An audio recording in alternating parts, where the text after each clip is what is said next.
কোরবানির পশু থেকে কোরবানি করার পূর্বে যে কোনো ধরনের উপকৃত হওয়া মাকরুহ। তাই কোরবানির পশুর দুধ, গোবর, পশম ইত্যাদি ব্যবহার করা মাকরুহ। যদি করে ফেলে তাহলে তার মূল্য সদকা করে দিতে হবে।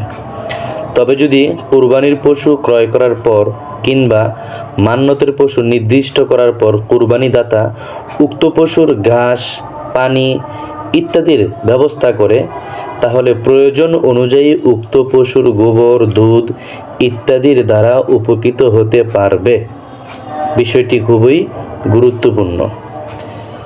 মাসআলাটি ফাতাওয়ায়ে আলমগীরিয়ার 5 নম্বর খণ্ডের 371 নম্বর পৃষ্ঠায় সুস্পষ্টভাবে লেখা আছে, ফা ইন কানা ইয়ালিফুহা ফামাক্তাসাবা মিন লাবানিহা আও ইনতাফা মিন রাউসিহা ফাহুয়া লাহু ওয়া লা ইয়াতাসাদ্দাকু বিশাইইন কাযা ফি মুহিতি সারাখসি।